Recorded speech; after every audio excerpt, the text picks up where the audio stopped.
Votre invité à présent dans la grande interview en direct sur Boursorama, c'est François Riahi, directeur général de Banijay Group. Bonjour. Bonjour David. Merci d'être avec nous sur Boursorama. Merci de m'inviter.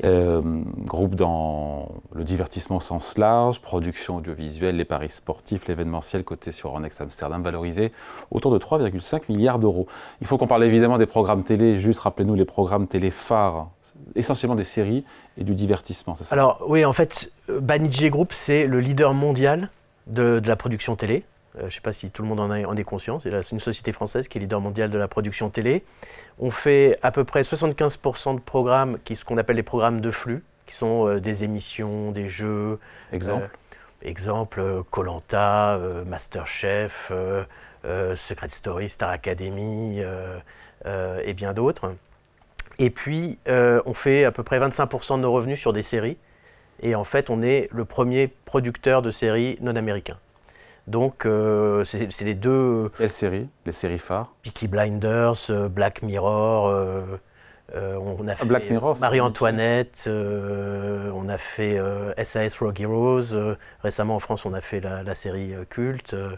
Voilà, donc par exemple, en Italie, en 2024, sur les 5 séries les plus regardées sur Netflix, on en avait produit 3. Voilà, et donc pas mal de blockbusters. Pas mal de blockbusters, oui, tout à fait. Bon, et en même temps, 2024, ça a été une année qui n'a pas été facile pour la production audiovisuelle. Vos revenus sont stables sur 2024. Alors, cette année, apparemment, ou depuis la fin d'année, les commandes repartent, avec une hausse de 5% attendue sur cette année pour cette division-là. Pourquoi c'était compliqué 2024 pour la production audiovisuelle? Oui, 2024, ça a été compliqué parce qu'on était dans un moment de consolidation des streamers. En fait, si vous voulez, le secteur de la télé, il y a eu une évolution majeure avec l'apparition des streamers, et en particulier de Netflix. Les plateformes de streaming. Plateformes de streaming, donc Netflix est arrivé et a commandé énormément de programmes. Et puis ensuite arrive Amazon Prime, etc. Et on était dans une économie avec les taux bas dans lequel tous ces acteurs de streaming, en fait, tout ce qui les intéressait, c'était le nombre d'abonnés. Donc ils achetaient beaucoup de programmes tous et ils perdaient de l'argent, sauf Netflix qui est passé profitable en 2023, je crois. Et en fait, on a eu un basculement dans lequel le marché a demandé à ces sociétés d'être rentables, parce que l'intérêt avait remonté. Voilà, exactement. Et donc, du coup, on a eu un ralentissement, je dirais, de la demande de contenu, mais qui est un peu conjoncturel.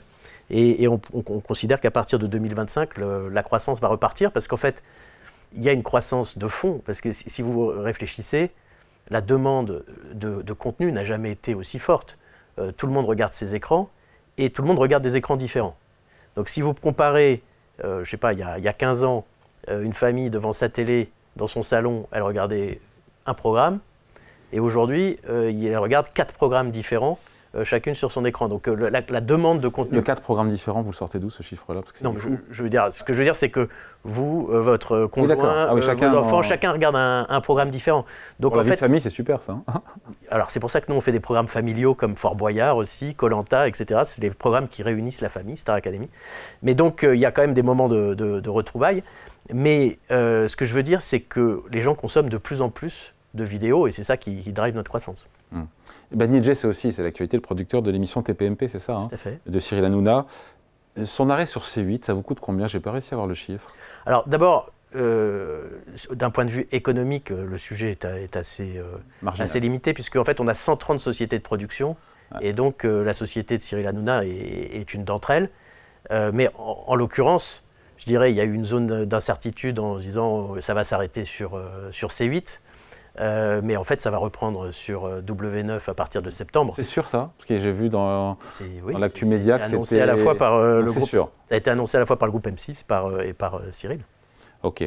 2024, maintenant on va élargir parce que Mais je trouve, juste un point là-dessus, je trouve que ce qui est intéressant, c'est de voir la force du contenu. Parce qu'en fait, parce qu'il y a plus d'1,5 million de personnes qui regardent TPMP, il est passé du groupe Canal+ au groupe M6, tout en passant là, je dirais, en étant diffusé tout seul sur des box, sans chaîne de télé, et toujours en drainant entre 1 million et 1,5 million de personnes. Donc un contenu qui est fort. Nous, on est agnostique. On n'a pas de chaîne, on n'est pas propriétaire de chaîne, on n'est pas propriétaire de réseau de distribution. On vend nos contenus à toutes les chaînes, à tous les streamers, à tout le monde. Et en fait, on est agnostique. Et la qualité du contenu, c'est ça qui fait nos revenus et notre croissance. Et donc la boîte de prod de Cyril Hanouna, pardon, je pose la question, donc il est plus maître chez lui, aujourd'hui, il a vendu à Banijay Group? Oui, alors Cyril, il est maître chez lui comme tous nos producteurs, c'est-à-dire que oui, mais nous on est dans capitalistiquement. Ah, il est actionnaire aussi de la société Banijay, mais il est je dirais, complètement maître de son contenu, comme tous nos producteurs. Allez, 2024, il faut qu'on parle donc cette année record pour Banijay Group, surtout, d'ailleurs peut-être plus porté par les paris sportifs et événementiels que par la croissance, on l'a vu, plus faible de la production audiovisuelle, même si c'est conjoncturel. Oui, c'est conjoncturel. C'est pour ça que si on prend un peu de perspective, nous on s'est introduit en bourse en 2022, donc sur les comptes de 2021. Et donc ça fait 3 ans qu'on publie des résultats publics. Sur ces 3 ans, la production de contenu a augmenté de 7% par an. Donc c'est quand même pas si mal. Et que ce soit en revenus et en EBITDA. Et c'est vrai que les paris sportifs ont cru beaucoup plus vite, puisqu'on est sur 25% de croissance annuelle. Et Betclic même, d'ailleurs, 45% en 2024. En 2024. Alors 2024... À 1,5 milliard d'euros. C'est ça. 1,5 milliard d'euros de revenus. Alors, ce n'est pas que Betclic, parce qu'on a aussi un Betatom qui est un autre opérateur en Allemagne et en Autriche. Mais si vous voulez, et Betclic n'est pas qu'en France, hein, donc on est leader au Portugal, on est numéro 2 en Pologne, on est présent aussi, on est numéro 1 ou numéro 2 en Côte d'Ivoire, on se développe en Afrique, donc on a pas mal de géographie. Et c'est un tiers des revenus du groupe. Oui, tout à fait. Tout à fait. Et en fait, les paris sportifs, ce qu'il faut voir, c'est une activité de divertissement. La façon dont on consomme le pari sportif, avec son smartphone, c'est qu'on est devant sa télé, on regarde un programme et on interagit avec le programme. Et en fait, on parie sur ces programmes pour donner un peu plus d'épices, on dirait en anglais, à la façon de regarder, un peu plus d'adrénaline. Et donc, c'est un domaine qui en fait est lié à la fois au développement de l'attrait pour le sport, qui est aussi quelque chose qu'on est en train de développer dans le cadre de la production télé, et à la fois l'interaction avec un contenu. Et si on prend l'année 2024 sur le pari sportif, c'est une année qui est très riche, puisqu'on a eu à la fois un Euro, on a eu une Coupe d'Afrique des Nations, c'est passé en Côte d'Ivoire dans lequel on est présent. C'est pas reproductible On a quand même annoncé pour 2025 une croissance de l'ordre de 15%. Ouais. C'est déjà pas mal. C'est clair. Le groupe a fait en chiffre d'affaires une hausse de 11%, 4,8 milliards d'euros. Donc le poids de chaque branche, donc c'est un tiers pour la production, une bêtise, un tiers pour les paris sportifs. Je vous laisse répondre. Oui, c'est un tiers de tiers en gros aujourd'hui entre la production de contenu au sens large, y compris événementiel, et paris sportifs. On a investi depuis 2023 dans l'événementiel. Alors ça, c'est quelque chose d'intéressant, c'est que il y a de plus en plus de demandes pour des événements. Les gens ont envie d'aller consommer du divertissement en dehors de chez eux. Voilà, ça peut être de l'immersif, ça peut être... il y a beaucoup de formes d'événementiel. Nous, on produit aussi, on est le producteur de grandes cérémonies. Donc on va produire l'inauguration des prochains Jeux Olympiques. On a produit le spectacle de la finale de la Ligue des Champions, de la finale de la Coupe du Monde, de la dernière Coupe du Monde. Donc on est aussi producteur de ce type d'événements qui sont consommés. C'est cohérent parce que ça reste du divertissement, mais en physique. Exactement. Ouais. Et en fait, c'est cohérent aussi parce que c'est le même modèle, c'est-à-dire qu'on produit de la création et on le vend à des clients. Et donc... C'est 10% de chiffre d'affaires aujourd'hui, mais c'est en hausse de 42%. Voilà, tout à fait. 2024. Donc on est en forte croissance et c'est quelque chose qu'on va continuer et on veut répliquer ce qu'on a fait dans la production télé. Si vous voulez, pour prendre un peu de recul, Banijay Group, ça a été créé il y a un peu plus de 15 ans, à partir de rien.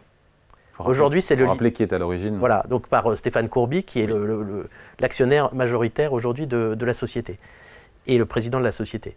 Et à partir de rien, on a une société qui maintenant est le leader mondial de la production télé, qui est un des leaders européens des paris sportifs. Et on veut répliquer aussi cette construction dans le domaine de la production d'événements, parce qu'en fait c'est un produit... Combien à terme? Ce qui pèse lui 10%, 300, 30%. On ne met pas de cap. D'ailleurs, on a une opportunité de croissance, puisque l'année prochaine, nous avons la possibilité de prendre la majorité d'un groupe qui est très intéressant, qui s'appelle The Independents, qui est le leader mondial de la production d'événements dans le monde du luxe et de la mode. Donc en particulier les fashion shows, les ouvertures de magasins, etc. C'est un groupe qui a été créé par des Français, qui est voilà, un groupe très intéressant. Sur les résultats financiers de 2024, c'est vrai que l'EBITDA est en croissance de 22% à 900 millions, résultat net qui a doublé à 155 millions d'euros. Vous allez pouvoir réitérer, François Riahi, cette performance année après année ou Écoutez, c'est pour ça que je parle un peu du track record. C'est-à-dire que sur les 3 dernières années, notre EBITDA a augmenté de 14% en moyenne. Ouais. Nos revenus ont augmenté de 11% en moyenne. C'est ça le sentier de croissance maintenant? Donc, oui, tout à fait. Et en fait, on a donné aussi une guidance sur 2025. On a un Capital Markets Day qui est prévu pour le 16 mai dans lequel on donnera des perspectives sur les prochaines années.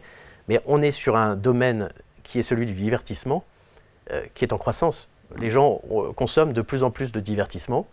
Et voilà, on croit être capable de capter cette croissance. Je crois qu'on l'a démontré ces dernières années. Pourquoi vous êtes coté sur Euronext Amsterdam et pas Euronext Paris?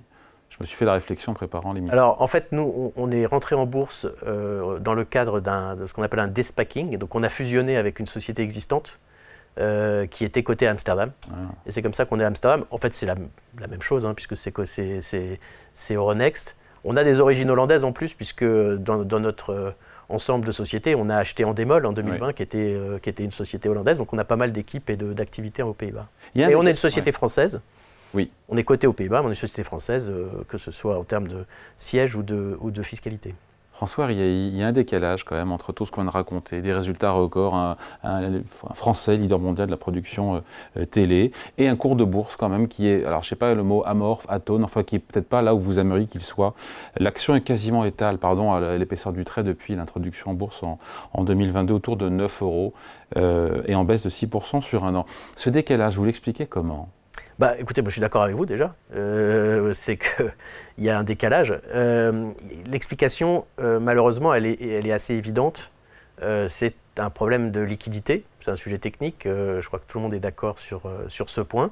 Ce qu'on appelle le flottant, c'est la part du capital qui est réservée à la bourse, qui cote. Voilà, et en fait, on a au sein de notre capital des actionnaires qui sont très contents des performances, qui ne sont pas forcément vendeurs, et on n'a pas assez d'actionnaires qui vendent et qui... Eh bien, il faut élargir votre capital et votre flottant. C'est tout à fait le projet. Et donc c'est dans les tuyaux. C'est dans les tuyaux, mais c'est vrai qu'aujourd'hui, notre cours de bourse, il ne reflète pas, je dirais, la rencontre d'une offre et d'une demande suffisante, et donc il est techniquement trop bas, et c'est d'ailleurs ce qui est aussi indiqué dans les notes d'analyse. Donc nous, tout notre enjeu, c'est de permettre... déjà, continuer à délivrer, voilà. Déjà, et deux... Et je crois que c'est justement, on est dans un cas où on est une société qui est cotée depuis 3 ans, dans laquelle nos résultats sont clairs, il y a un track record qui est établi, et on doit aujourd'hui, je dirais, faire en sorte que notre flottant s'élargisse et que tous les actionnaires puissent profiter de la création de valeur de la société. Les annonces seront faites dans le cadre du Capital Market Day? En tout cas, on fait un Capital Market Day dans cet esprit-là. C'est dans ce contexte-là qu'on on fait un Capital Market Day. C'est dans le cadre d'un élargissement de flottant. Et donc aujourd'hui, clairement, il y a un décalage évident entre la valeur en bourse et la valeur intrinsèque de notre société. Il est de combien ce décalage, cette décote, je ne sais pas comment on peut l'appeler, hein.